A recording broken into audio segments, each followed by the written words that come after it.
ಈ ಗುತ್ತಿಗೆದಾರ ಸಚಿನ್ ಆತ್ಮಹತ್ಯೆ ಪ್ರಕರಣ ಏನಿದೆ ಇದು ವಿವಾದ ಜೋರಾಗ್ತಾ ಇದ್ದಂತೆ ಸಚಿವ ಪ್ರಿಯಾಂಕ ಖರ್ಗೆ ಅವರ ಆಪ್ತ ರಾಜು ಕಪನೂರ್ ವಿರುದ್ಧ ಕೊನೆಗೂ ಕೂಡ ಎಫ್ಐಆರ್ ದಾಖಲಾಗಿದೆ.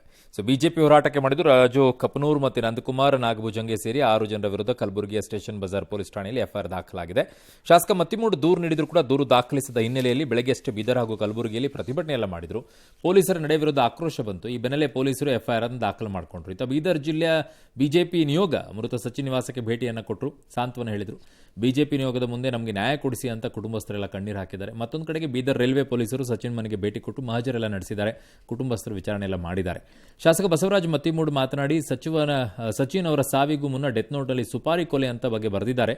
ರಾಜು ಕಪನೂರ್ ಸಚಿವ ಪ್ರಿಯಾಂಕ ಖರ್ಗೆ ಆಪ್ತನಾಗಿದ್ದಾನೆ. ಪ್ರಕರಣವನ್ನು ಸರ್ಕಾರ ಸಿಬಿಐಗೆ ಕೊಡಬೇಕು ಅಂತ ಅವರು ಆಗ್ರಹಿಸಿದ್ದಾರೆ. ಕ್ಲಿಯರ್ ಆಗಿ ಬರ್ದಾರೆ ಹೊಣೆ ಯಾರಂತ ಅವ್ರು ಇನ್ನೂ ತಕ್ಕ ಅರೆಸ್ಟ್ ಆಗಿಲ್ಲ ಸರ್. ಕಾಂಗ್ರೆಸ್ ಪಾರ್ಟಿ ಅವ್ರದ್ದು ಆಪ್ತಹನ ಅಂತ ಹೇಳಿ ನೀವು ಏನು ಅದಕ್ಕೆ ಮುಚ್ಚಿಡ್ಬೇಕಂತ ಮಾಡ್ಲತ್ತೀರ. ಸಿಬಿಐ ತನಿಖೆ ಆಗ್ಬೇಕು ಸರ್. ಇವ್ರ ಕೈಲಿ ಆಗ್ಲಿಲ್ಲ ಅಂದವ್ರು ಇನ್ನೂ ಬಂಧನ ಆಗಿಲ್ಲ ಸರ್. ಅವ್ರು ಸ್ಪೆಷಲಿ ರಾಜು ಕಪನೂರ್ ಫಸ್ಟ್ ಹೆಸರು ಬರ್ದನ್ರಿ ತಮ್ಮ. ಇನ್ನು ಅವ್ರು ಯಾಕೆ ಆಗಿಲ್ಲ ನಮಗ ಅದು ರೀಸನ್ ಬೇಕ್ರಿ. ಅರೆಸ್ಟ್ ಆಗ್ಲೇಬೇಕಿನ್ನ 3 ದಿನ ಏನ್ ಮಾಡತ್ತಿದ್ರಿ ಸರ್ಕಾರ ಸರ್. ಸಾಯಕ್ಕಿಂತ ಮುಂಚೆ ಡೆತ್ ನೋಟ್ ನಲ್ಲಿ ಡಿಟೇಲ್ ಆಗಿ ಬರ್ದಿ ಯಾರಿಗೆ ಸುಪರಿ ಕೊಟ್ಟಾರ ಅಂತಕ್ಕಂಥ ಅವ್ರದ್ದು ಹೆಸರು ಉಲ್ಲೇಖ ಮಾಡಿ ಇವತ್ತವನು ಆತ್ಮಹತ್ಯೆ ಮಾಡ್ಕೊಂಡಿದ್ದು ಕೂಡ ಇಡೀ ಜನರಿಗೆ ಗೊತ್ತಾದಂತ ವಿಷಯ ಇದೆ. ಇದು ಸಿಬಿಐ ಕೇಸ್ ಒಪ್ಸತ ನಾವು ಬಿಡೋದಿಲ್ಲ, ಸಿಬಿಐ ಕೇಸ್ ಒಪ್ಸ್ತೀವಿ ಅಂತ 3 ದಿವಸ ಆದ್ರೂ ಕೂಡ ಇನ್ನೂ ಅರೆಸ್ಟ್ ಮಾಡಿಲ್ಲ ಅಂದ್ರೆ ಇದ್ರ ಹಿಂದೆ ಯಾರಾದ ಅಂತಕ್ಕಂಥ ಕೂಡ ಜನರು ಹೇಳ್ತಾರೆ. ನಾನು ಹೇಳಿದ್ರು ಜನರು ಹೇಳ್ತಾ ಇದ್ದಾರೆ. ಅರ್ಥ ಆಗ್ತಿಲ್ಲ, ಕಾನೂನು ಎಲ್ಲ ಒಂದೇ ಇರೋದ್ರಿಂದ ಇವ್ರು ಹೆಂಗ್ ನಡ್ಕೊಳ್ತಾರೆ ಅಂತ ಹೇಳಿ. ಸಾಮಾನ್ಯ ಜನರ ಇದೇ ರೀತಿಯಾಗಿ ಯಾರಾದ್ರೂ ಒಬ್ರು ಆತ್ಮಹತ್ಯೆಯನ್ನ ಮಾಡ್ಕೊಂಡಂತ ಸಂದರ್ಭದಾಗಿದ್ದರೆ ಅದ್ರಲ್ಲಿ ಡೆತ್ ನೋಟ್ ಇದ್ದಿದ್ರೆ ಯಾರು ಇರ್ತಾರೆ ಅವ್ರ ಮೇಲೆ ಎಫ್ಐಆರ್ ಹಾಕೊಳ್ತಾರೆ. ಆಮೇಲೆ ಚಾರ್ಜ್ ಶೀಟ್ ಅಲ್ಲಿ ಅವರ ಪಾತ್ರ ಇತ್ತಾ ಇಲ್ವಾ ಅನ್ನೋದನ್ನ ನೋಡ್ಕೊಳ್ತಾರೆ. ಚಾರ್ಜ್ ಶೀಟ್ ಹಾಕೋವರೆಗೂ ಅವಕಾಶ ಇರುತ್ತೆ 90 ಡೇಸ್. ಬಟ್ ಇಲ್ಲಿ ಯಾಕೆ ಹಾಕ್ತಾ ಇಲ್ಲ ಅಂತ ನಂಗೆ ಅರ್ಥ ಆಗ್ತಿಲ್ಲ. ಅಲ್ಲಿ ಪ್ರಕರಣ ನೋಡ್ಕೊಳ್ಳಿ. ಈಗ ರೀಸೆಂಟ್ ಆಗಿರೋದನ್ನ ಮಾತ್ರ ಹೇಳ್ತಿದ್ದೆ, ನಾನು ಬೇರೆ ಯಾವುದಕ್ಕೂ ಹೋಗಲ್ಲ. ಸಿಟಿ ರವಿ ವಿಚಾರದಲ್ಲಿ ನಾನು ಹೇಳಿಲ್ಲ ಅಂತ ಅವ್ರು ಹೇಳ್ತಾರೆ. ಬಟ್ ಇವರೇ ಹೇಳಿದ್ರಂತ ದೂರು ಕೊಟ್ಟ ತಕ್ಷಣ ಎತ್ಕೊಂಡು ಹೋಗ್ತಾರೆ, ಎಫ್ಐಆರ್ ದಾಖಲು ಮಾಡ್ತಾರೆ, ಕರ್ಕೊಂಡೆಲ್ಲ ಸುತ್ತಾಡ್ತಾರೆ 400 ಕಿಲೋಮೀಟರ್. ಮುನರತ್ನ ಪ್ರಕರಣಕ್ಕೆ ಬನ್ನಿ, ಅಲ್ಲಿ ಅವರು ರೆಡ್ ಹ್ಯಾಂಡ್ ಆಗಿ ಸಿಕ್ಕಾಕೊಳ್ತಾರೆ ಇನ್ಸ್ಪೆಕ್ಟರ್ ಮುಂದ್ಗಡೆಗೆ. ಬಟ್ ಅಪರಿಚಿತರು ಅಂತ ಎಫ್ಐಆರ್ ಅಲ್ಲಿ ಹಾಕೊಳ್ತಾರೆ, ಹೆಸರೇ ಹಾಕೊಳ್ಳೋದಿಲ್ಲ. ಅಂದ್ರೆ ಪ್ರಭಾವಿಶಾಲಿಗಳು ಯಾರೆಲ್ಲ ಇದ್ರೆ ಅವ್ರ ಜೊತೆಗೆ ಯಾರಾದ್ರೂ ಪವರ್ಫುಲ್ ಆಗಿರುವಂತವ್ರ ಜೊತೆಗಿದ್ರೆ ಅವ್ರ ಹೆಸರನ್ನು ಹಾಕಲ್ವಾ ನೀವು? ರಕ್ಷಣೆ ಏನ್ ಮಾಡ್ತಾ ಇದೀರಾ? ಕಾನೂನು ಪಾಲನೆ ಆಗಬೇಕಾ ಆಗಬಾರ್ದ? ಅಂದ್ರೆ ನಿಮಗೆ ಇಷ್ಟ ಬಂದಂಗೆ ಕಾನೂನಾ ಹೇಳ್ಬಿಡಿ. ಪೊಲೀಸ್ ಮಾನ್ಯ ಇದಕ್ಕೆ ಸಂಬಂಧಪಟ್ಟಂತ ಪೊಲೀಸ್ ಆಫೀಸರ್ ಯಾರಿದ್ದೀರಾ ಅವರು ಹೇಳಿ. ಎಫ್ಐಆರ್ ತಡ ಆದ್ರೆ ಪ್ರಕರಣ ಹೇಗೆ ಏನಾಗುತ್ತೆ ಅನ್ನೋದು ನಿಮ್ಗೆ ಅರಿವು ಇದೆ. ಅದು ಎಫ್ಐಆರ್ ತಡ ಆಗೋದ್ರಿಂದ ಇರಬೇಕು ಪೊಲೀಸರು. ಈ ರೀತಿಯಾಗಿ ವರ್ತನೆ ಮಾಡ್ತಾ ಇದ್ರೆ ಟೂ ಮಚ್ ಅನಿಸ್ತಾ ಇದೆ. ಇದು ಡಿಕೆ ಸುರೇಶ್ ಸಹೋದರಿ ಸೋಗಿನಲ್ಲಿ ಕೋಟ್ಯಾಂತರ ಮೌಲ್ಯದ ಚಿನ್ನ ವಂಚಿಸಿದ್ದ ಆರೋಪಿ ಐಶ್ವರ್ಯ ಗೌಡ, ಆಕೆಯ ಪತಿ ಹರೀಶ್ನನ್ನ ಪೊಲೀಸರು ಬಂಧಿಸಿದ್ದಾರೆ. ಬೆಂಗಳೂರಿನ ಚಂದ್ರ ಲೇಔಟ್ ಪೊಲೀಸರು A1 ಐಶ್ವರ್ಯ, A2 ಹರೀಶ್ನನ್ನ ಬಂಧಿಸಿದ್ದಾರೆ. ಇಬ್ಬರಿಗೂ ವಿಚಾರಣೆಗೆ ಹಾಜರಾಗುವಂತೆ ನೋಟಿಸ್ ಕೊಟ್ಟಿದ್ರು. ವಿಚಾರಣೆ ಬಳಿಕ ಬಂಧನ ಆಗಿದೆ. 14 ದಿನ ನ್ಯಾಯಾಂಗ ಬಂಧನಕ್ಕೆ ಆದೇಶಿಸಿ ಕೋರ್ಟ್ ಪರಪ್ಪನಾಗ್ರಹಾರ ಜೈಲಿಗೆ ಕಳಿಸಿದೆ. ಪ್ರಕರಣದ A3 ಧರ್ಮ ಫೋನ್ ಸ್ವಿಚ್ ಆಫ್ ಮಾಡಿಕೊಂಡು ನಾಪತ್ತೆಯಾಗಿದ್ದಾರೆ. ನಟ ಧರ್ಮನಿಗಾಗಿ ಪೊಲೀಸರು ಹುಡುಕಾಟ ನಡೆಸುತ್ತಿದ್ದಾರೆ. ಇತ್ತ ದೂರುದಾರೆ ರಾಹಿ ಜ್ಯುವೆಲರಿ ಶಾಪ್ನ ಮಾಲೀಕೆ ವನಿತಾ ಐತಾಳ್ ಕೂಡ ಪೊಲೀಸರ ವಿಚಾರಣೆ ಎದುರಿಸಿದ್ದಾರೆ. ಬಳಿಕ ಮಾತನಾಡಿ, ಆರೋಪಿ ಐಶ್ವರ್ಯ ಡಿಕೆ ಸುರೇಶ್ ಹೆಸರಲ್ಲಿ ಹಲವರಿಗೆ ಮೋಸ ಮಾಡಿದ್ದಾಳೆ. ಡಿಕೆ ಸುರೇಶ್ ಹೆಸರು ಹೇಳಿದ್ದಕ್ಕಷ್ಟೇ ಚಿನ್ನ ಕೊಟ್ವಿ. ಸ್ವತಃ ಡಿಕೆ ಸುರೇಶ್ ಅವರನ್ನೇ ಭೇಟಿಯಾದಾಗ ನನಗೂ ಇದಕ್ಕೂ ಸಂಬಂಧ ಇಲ್ಲ, ದೂರು ಕೊಡಿ ಅಂತ ತಿಳಿಸಿದ್ರು ಅಂತ ಹೇಳಿದ್ರು. ಕೇಸ್ ಬಗ್ಗೆ ಮಾಜಿ ಸಂಸದ ಡಿಕೆ ಸುರೇಶ್ ಕೂಡ ಸ್ಪಷ್ಟನೆ ಕೊಟ್ಟಿದ್ದಾರೆ. ನನ್ನ ಹೆಸರು ದುರ್ಬಳಕೆ ಆಗ್ತಾ ಇದೆ, ಕ್ರಮ ತೆಗೆದುಕೊಳ್ಳಲು ಪೊಲೀಸರಿಗೆ ಹೇಳ್ತೀನಿ. 2 ದಿನಗಳಲ್ಲಿ ಕಮಿಷನರ್ಗೆ ಪತ್ರ ಬರೀತೀನಿ. ನಮಗೆ ಇರೋದೇ ಒಬ್ಬಳು ತಂಗಿ, ಇನ್ನೊಬ್ಳು ತಂಗಿ ಅದೆಲ್ಲಿಂದ ಬಂದ್ಲು ಅಂತ ನಮ್ಮನ್ನ ಬೇಜಾರು ಮಾಡ್ಕೊಂಡಿದ್ದಾರೆ ಅಂತ ಡಿಕೆ ಸುರೇಶ್ ವ್ಯಂಗ್ಯವಾಡಿದ್ದಾರೆ. ಈಗ ನನ್ನ ಹತ್ರನೇ ಅವ್ರು 14 kg 660 ಗ್ರಾಮ್ ತಗೊಂಡು ಕೊಟ್ಟಿಲ್ಲದೆ ಮೋಸ ಮಾಡಿ ಅದಕ್ಕೆ ಡಿಕೆ ಸುರೇಶ್ ಅಣ್ಣ ಇದ್ದಾರೆ ಅಂತ ಹೇಳಿ ಅಣ್ಣನ ಹೆಸರು ಹೇಳ್ಕೊಂಡು ಸುಮಾರು ಜನಕ್ಕೆ ಮೋಸ ಮಾಡಿದ್ದಾರೆ. ನನ್ನ ವಿಷಯಕ್ಕೆ ನಾನು ಫೈಟ್ ಮಾಡಕ್ ಬಂದಿದ್ದೀನಿ, ಅದು ಡಿಕೆ ಸುರೇಶ್ ಸರ್ ಅಲ್ಲ ಅಂತ. ಯಾರೇ ನನ್ನ ಹೆಸರನ್ನ ಬಳಕೆ ಮಾಡಿಕೊಂಡ್ರು ಕೂಡ ಅದು ಅಪರಾಧ. ನಾನು ಅದನ್ನ ಕೂಡ ಪರಿಶೀಲನೆ ಮಾಡಿ ನಾನು 1-2-3 ದಿನದಲ್ಲೇ ಪೊಲೀಸ್ ಕಮಿಷನರ್ಗೂ ಕೂಡ ನಾನು ಇದ್ರ ಬಗ್ಗೆ ದೂರನ್ನ ದಾಖಲೆ ಮಾಡ್ತೇನೆ. ನನಗಿರೋಳು ಒಬ್ಳೆ ತಂಗಿ, ನಮ್ಮ ಅಣ್ಣ ಬೇಜಾರು ಮಾಡ್ಕೊಬಿಟ್ಟವನಂತೆ, ನನಗೆ ಗೊತ್ತಿಲ್ಲ ಇನ್ನೊಂದು ತಂಗಿ ಯಾರು. ಚೆನ್ನಾಗಿದೆ ಈ ಕತೆ. ಓಕೆ, ಇನ್ನು ಚಿನ್ನದ ವ್ಯಾಪಾರಿಗೆ 2.5 ಕೋಟಿ ಇನ್ನೊಂದು ಪ್ರಕರಣ ಇದೆಯಲ್ಲ, ವಂಚನೆ ಪ್ರಕರಣದಲ್ಲಿ ಈಗಾಗಲೇ ಶ್ವೇತಾಗೌಡ ಬಂಧನ ಆಗಿದೆ. ಆದರೆ ಚಿನ್ನಾಭರಣ ರಿಕವರಿಯ ಪೊಲೀಸರಿಗೆ ದೊಡ್ಡ ತಲೆನೋವು ಆಗ್ಬಿಟ್ಟಿದೆ. 2 kg 960 ಗ್ರಾಂ ಚಿನ್ನಾಭರಣ, ವರ್ತೂರ್ ಪ್ರಕಾಶ್ ಪಡೆದಿದ್ದ 100 ಗ್ರಾಂ ಚಿನ್ನ ಸೇರಿ ಈವರೆಗೆ 700 ಗ್ರಾಂ ಚಿನ್ನ ರಿಕವರಿ ಆಗ್ಬಿಟ್ಟಿದೆ ಅಂತೆ. ಓಕೆ, ಜ್ಯುವೆಲರಿ ಅಂಗಡಿಯ ಮಾಲೀಕ ಚನ್ನಾರಾಮ್ ಕಡೆಯಿಂದ ಕೇವಲ 400 ಗ್ರಾಂ ರಿಕವರಿ ಮಾಡಲಾಗಿದ್ದಾರೆ. ಉಳಿದ ಚಿನ್ನಾಭರಣಕ್ಕಾಗಿ ಪೊಲೀಸರು ತನಿಖೆಯನ್ನು ಮುಂದುವರಿಸಿದಾರಂತೆ. ಇನ್ನು ಆರೋಪಿ ಶ್ವೇತಾಗೌಡ ಕಸ್ಟಡಿಗೆ ಪಡೆದು ವಿಚಾರಣೆ ನಡೆಸಿದಾಗ ಎಲ್ಲಾ ಚಿನ್ನವನ್ನು ಬಗಲಗುಂಟೆಯ ರಾಮದೇವ್ ಜ್ಯುವೆಲರಿಗೆ ಕೊಟ್ಟಿರೋದಾಗಿ ಬಾಯ್ಬಿಟ್ಟಿದ್ದಾರೆ. ಸದ್ಯ ಚನಾರಾಮ್ ಸಹೋದರರು ಎಸ್ಕೇಪ್ ಆಗ್ಬಿಟ್ಟಿದ್ದಾರೆ. ಪೊಲೀಸರು ಹುಡುಕಾಟ ನಡೆಸ್ತಾ ಇದ್ದಾರಂತೆ. ಅಷ್ಟೇ ಅಲ್ಲದೆ ಈ ಶ್ವೇತಾಗೌಡ ಜ್ಯುವೆಲರ್ಸ್ನಲ್ಲಿ ಚಿನ್ನ ಕರಗಿಸಿ ಮಾರಾಟ ಮಾಡಿರೋದು ಈಗ ಬೆಳಕಿಗೆ ಬರ್ತಾ ಇದೆ. ನನಗೆ ಒಂದು ಅರ್ಥ ಆಗ್ತಿಲ್ಲ ಇದರಲ್ಲಿ. ಯಾರ್ದ ಹೆಸರು ಹೇಳ್ಕೊಂಡು ಯಾರೋ ಬಂದ್ರೆ ಚಿನ್ನವನ್ನ ಅವ್ರ ಹೆಸರಲ್ಲಿ ಕೇಳ್ತಾ ಇದಾರೆ ಅಂತ ಹೇಳಿ ಕೊಡೋರು ನೀವೆಷ್ಟು ಮೂರ್ಖರಿರ್ಬೇಕು ಅಂತ. ಅವ್ರು ಇವ್ರ ಹತ್ರ ತಗೊಳ್ಳೋ ಪರಿಸ್ಥಿತಿ ಆದ್ರೂ ಯಾಕೆ ಅಲ್ಲ, ನನಗೆ ಅರ್ಥನೇ ಆಗ್ತಿಲ್ಲ.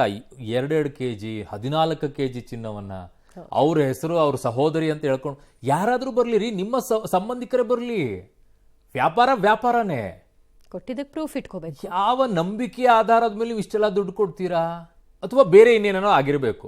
ವ್ಯವಹಾರಗಳನ್ನ ನೀವೆಲ್ಲ ಮಾಡ್ಕೊಳಕ್ತಿರ್ತೀರಾ, ವ್ಯವಹಾರದಲ್ಲಿ ಏನಾದ್ರೂ ಒಂಚೂರು ಹೆಚ್ಚು ಕಡಿಮೆ ಆಗಿದ್ದಕ್ಕೆ ಇದು ಬೇರೆ ಸ್ವರೂಪದಲ್ಲಿ ದೂರನ್ನ ಕೊಡ್ತಾ ಇರಬೇಕು, ಹಂಗಾದ್ರೂ ಆಗಿರ್ಬೇಕು ಇದರಲ್ಲಿ. ಇಲ್ಲ ಇನ್ನೊಂದು ರೀತಿ ಮೋಸ ಮಾಡಬೇಕು ಅಂತಾನೆ ನಿಂತ್ಕೊಂಡು ಮೋಸ ಮಾಡ್ತಾ ಇರಬೇಕು. ಎರಡರಲ್ಲಿ ಒಂದಾಗಕ್ಕೆ ಸಾಧ್ಯ ಆಗತ್ತೆ. 10 ಗ್ರಾಮ್ ಚಿನ್ನ ಖರೀದಿ ಮಾಡಕ್ ಹೋದ್ರೆ ಜ್ಯುವೆಲರಿ ಶಾಪ್ ನಲ್ಲಿ ಅವ್ರಿಗೆ ಪರಿಚಯ ಇರೋರೇ ಆದ್ರೂ ಕೂಡ ಅರ್ಧ ದುಡ್ಡು ಕಟ್ಟಿ ಇನ್ನರ್ಧ ಆಮೇಲೆ ಕಟ್ಕೊಳ್ಳಿ ಅಂತ ಹೇಳ್ತಾರೆ. ಹೌದು, ಹಂಗೆ ಆಗೋದು. ಏನ್ ನಾವು ತಗೊಂಡಿಲ್ವಾ? ನಾವು ತಗೊಂಡಿದೀವಿ. ಗೊತ್ತಿರೋರ ಹತ್ರ ತಗೊಂಡು ಹೋದ್ರು ಸ್ವಲ್ಪ ಕಟ್ಟಿ ಆಮೇಲೆ ಇನ್ನುಳಿದಿದ್ದು ಕಟ್ಕೊಂಡು ಹೋಗಿ ಅಂತ ಹೇಳ್ತಾರೆ. ಆಮೇಲೆ ತಗೊಂಡು ಹೋಗಿ ಅಂತಾರೆ, ಮೊದ್ಲೇ ಕೊಟ್ಟು ಕಳ್ಸೋದು ಇಲ್ಲ. ಹಂಗಿರ್ಬೇಕಾದ್ರೆ ಹಿಂಗ್ರಿ 14 kg, ಅಯ್ಯಪ್ಪ 14 kg 660 ಗ್ರಾಮ್ ಅಂತೆ. ಈ ಕಡೆಗೆ 2 kg 42 ಗ್ರಾಮ್ ಅಂತೆ, 420 ಗ್ರಾಮ್. ಸರಿ ಆಯ್ತು ಕತೆ. ಇನ್ನು ಶಾಸಕ ಮುನಿರತ್ನ ಮೇಲೆ ಮೊಟ್ಟೆ ಎಸ್ತ ಪ್ರಕರಣದ ತನಿಖೆಯನ್ನ ನಂದಿನಿ ಲೇಔಟ್ ಪೊಲೀಸರು ಚುರುಕುಗೊಳಿಸಿದ್ದಾರೆ. ಇವತ್ತು ಶಾಸಕ ಮುನಿರತ್ನ ಸಮ್ಮುಖದಲ್ಲಿ ಸ್ಥಳ ಮಹಜರು ನಡೆದಿದೆ. ಈ ವೇಳೆ ನನ್ನ ಮೇಲೆ ಆಸಿಡ್ ದಾಳಿ ಅಂತ ಮುನಿರತ್ನ ವಿವರಿಸಿದ್ದಾರೆ.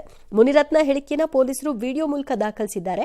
ಮೊಟ್ಟೆ ದಾಳಿಯಲ್ಲಿ ಡಿಕೆ ಸುರೇಶ್ ಕೈವಾಡ ಇದೆ ಅಂತ ಆರೋಪಕ್ಕೆ ಡಿಕೆ ಸುರೇಶ್ ತಿರುಗೇಟು ಕೊಟ್ಟು ಸಿಬಿಐ ತನಿಖೆ ಆಗಲಿ, ತೊಂದರೆ ಏನಿಲ್ಲ, ನಿಮ್ಮ ಯೋಗ್ಯತೆ ಏನಿದೆ ಅಂತ ಲೋಕಾಯುಕ್ತದಲ್ಲಿ ಇದೆ, ಬಿಜೆಪಿಗೆ ನೈತಿಕತೆ ಇದ್ರೆ ಮುನಿರತ್ನಗೆ ಶಿಕ್ಷೆ ಕೊಡ್ಲಿ ಅಂತ ಡಿಕೆ ಸುರೇಶ್ ದಾಳಿ ನಡೆಸಿದ್ದಾರೆ.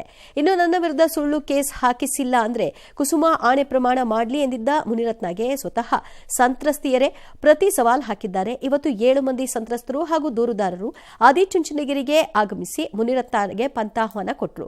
ಈ ಮಧ್ಯೆ ಮುನಿರತ್ನ ವಿರುದ್ಧದ 4 ಕೇಸ್ಗಳ ತನಿಖೆಗೆ ಪ್ರಾಸಿಕ್ಯೂಷನ್ಗೆ ಸ್ಪೀಕರ್ ಬಳಿ ಎಸ್ಐಟಿ ಅನುಮತಿ ಕೇಳಿದೆ. ಚರ್ಚಿಸುತ್ತೇವೆ ಅಂದಿರೋ ಖಾದರ್ ಪರಿಷತ್ನಲ್ಲಿ ಸಿಟಿ ರವಿ ಕೇಸ್ ಅತ್ಯಂತ ದುರಾದೃಷ್ಟಕರ ಅಂದಿದ್ದಾರೆ. ಸಿಬಿಐ ತನಿಖೆ ಕೊಡ್ಲಿ. ಇವ್ರ ಸಿನಿಮಾ ನಡಿಬೇಕು ಅಂತ ಅಂದ್ರೆ ನಮ್ಮ ಅಣ್ಣನ ನೆನೆಸ್ಕೊಳ್ಳಿಲ್ಲ ಅಂತ ಅಂದ್ರೆ ಇವ್ರಿಗೆ ನಡೆಯೋದಿಲ್ಲ. ಪಾಪ ನಿಮ್ಗೆ ಯೋಗ್ಯತೆ ಏನು ಅಂತ ಹೇಳ್ಬಿಟ್ಟು ಲೋಕಾಯುಕ್ತದಲ್ಲಿ ಗೊತ್ತಿದೆ, ಬೆಂಗಳೂರಿನಲ್ಲಿ ಏನೇನು ಹಗರಣಗಳಿದೆ ಅಂತ ಹೇಳಿ. ಏನ್ ಮಾತೆತ್ತಿದ್ರೆ ಡಿ.ಕೆ. ಶಿವಕುಮಾರ್, ಡಿ.ಕೆ. ಸುರೇಶ್. ನಿಮ್ ಬೇಳೆ ಬೇಯ ಅಂದ್ರೆ ಡಿ.ಕೆ. ಶಿವಕುಮಾರ್ ಹೆಸರು ಇರ್ತದೆ ರೀ. ನಿಮ್ ಬೇಳೆ ಬೇಯಲ್ಲ, ಇಲ್ಲ ಅಂದ್ರೆ ನಿಮ್ ಮನೇಲಿ ಬೇಳೆ ಬೇಯೋದಿಲ್ಲ. ಇದರ ವಿಚಾರ ಸಂಬಂಧಪಟ್ಟಾಗೆ ಏನು ಕೇಳಿದ್ದಾರೆ ಇಲ್ಲೋ ಏನಂತೇಳಿ ನಮ್ಮ ಸೆಕ್ರೆಟರಿ ಜೊತೆ ಡಿಸ್ಕಸ್ ಮಾಡ್ತೀವಿ. ಅದಕ್ಕೆ ನಾವು ಸೆಷನ್ ಇದ್ದೇವಲ್ಲ ಟೈಮಲ್ಲಿ, ಬಟ್ ವಿಲ್ ಡಿಸ್ಕಸ್ ಸೆಕ್ರೆಟರಿ ಜೊತೆ. ಈ ಒಂದು ಘಟನೆ ಅತ್ಯಂತ. ಇನ್ನು ಹೊಸ ವರ್ಷಕ್ಕೆ ಬೆಂಗಳೂರು ಸಜ್ಜಾಗ್ತಾ ಇದೆ. ನಗರದ MG road, brigade road, church street, Koramangala, Indiranagar ಸೇರಿದಂತೆ ಪ್ರಮುಖ ರಸ್ತೆಗಳು, ಪ್ರಮುಖ ಮಾಲ್ಗಳು ಕಲರ್ಫುಲ್ ಎಲ್ಲ ಆಗ್ಬಿಟ್ಟಿವೆ.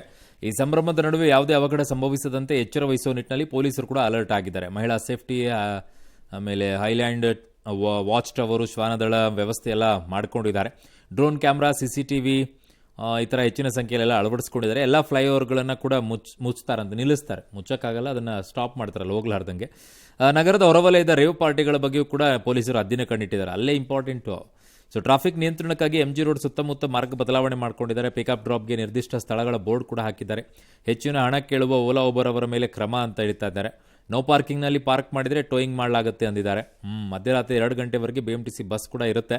ಈ ಮಧ್ಯೆ ರಾಜ್ಯಾದ್ಯಂತ ಒಂದೇ ದಿನ ಇವತ್ತು ಅಬಕಾರಿ ಇಲಾಖೆ 408 ಕೋಟಿ ಆದಾಯ ಗಳಿಸಿದೆ ಅಂತೆ. ಹೌದಾ? ಸ್ಟಾಕ್ ಚೆನ್ನಾಗಿ ಇಟ್ಕೊಳ್ತಾ ಇದ್ದಾರೆ ಎಲ್ಲರೂ. ಬೇರೆ ಚಟುವಟಿಕೆಗಳು ನಡೆಯದ ರೀತಿಯಲ್ಲಿ ಬೆಂಗಳೂರು ನಗರ ಪೊಲೀಸರಿಂದ ದಕ್ಷಿಣ ವ್ಯವಸ್ಥೆಯನ್ನ ಕೈಗೊಳ್ಳಲಾಗಿದೆ. ಲೈಟಿಂಗ್ ವ್ಯವಸ್ಥೆ ಇರಬಹುದು, ಪಾಟೋಲ್ ಫಿಲ್ಲಿಂಗ್ ಇರಬಹುದು, ಫೈರ್ ಟೆಂಡರ್ಗಳ ಬಗ್ಗೆ ಇರಬಹುದು, ಹ್ಯೂಮನ್ ಸೇಫ್ಟಿ ಐಲ್ಯಾಂಡ್ ಗಳನ್ನ ಮಾಡಲಾಗಿದೆ. CCTV ಕ್ಯಾಮೆರಾಗಳನ್ನ ಅಲ್ಲಿ ಅಳವಡಿಸಲಾಗಿರುತ್ತೆ. ಡ್ರೋನ್ ಕ್ಯಾಮೆರಾಗಳನ್ನ ಕೂಡ ನಾವು ಉಪಯೋಗ ಮಾಡ್ತಾ ಇದ್ದೇವೆ. ಸೆಕ್ಯೂರಿಟಿ ದೃಷ್ಟಿಯಿಂದ ಕೂಡ ಅಲ್ಲಿ ಸಂಪೂರ್ಣವಾಗಿ ಒಂದು ತಪಾಸಣೆಯನ್ನ ಮಾಡಲಾಗ್ತದೆ. ಬ್ರಿಗೇಡ್ ರಸ್ತೆ, MG ರಸ್ತೆ, Residency Road, Rest House Park Road, Saint Mark's Road ಸಂಪೂರ್ಣವಾಗಿ ಸಂಚಾರನ ನಿರ್ಬಂಧ ಮಾಡಿದ್ದೀವಿ. ಬ್ರಿಗೇಡ್ ರಸ್ತೆ ಆರ್ಟ್ಸ್ ಅಂಡ್ ಕ್ರಾಫ್ಟ್ ಜಂಕ್ಷನ್ ಹಿಡಿದು ಒಪೆರಾ ಜಂಕ್ಷನ್ ವರೆಗೆ ಕೆಲವು ಕಡೆ ನೋ ಪಾರ್ಕಿಂಗ್ ಅನ್ನ ಮಾಡಿದ್ದೀವಿ. ಅದು MG ರಸ್ತೆ, Residency Road, Saint Mark's Road ಇತ್ಯಾದಿ ಕಡೆ. 12th ಮೇನು ಮತ್ತು 100 ಫೀಟ್ ರೋಡ್ ಅಲ್ಲಿ ನಾವು ಕೆಲವು ಪಾರ್ಕಿಂಗ್ ರೆಸ್ಟ್ರಿಕ್ಷನ್ಸ್ ಅನ್ನ ಮಾಡಿದ್ದೀವಿ. ಮಾದಕ ದ್ರವ್ಯ ವಸ್ತುಗಳನ್ನ ಏನು ಸೇವನೆ ಮಾಡಿ ಓಡಿಸ್ತಾರೆ ಅಂತವ್ರ ಮೇಲೂ ಕೂಡ ನಾವು ಕಟ್ಟುನಿಟ್ಟಾಗಿ ಕ್ರಮ ತಗೊಂಡಿದ್ದೀವಿ. ಅದಕ್ಕೆ ಬೇಕಾದ ಉಪಕರಣಗಳನ್ನು ಹೊಸದಾಗಿ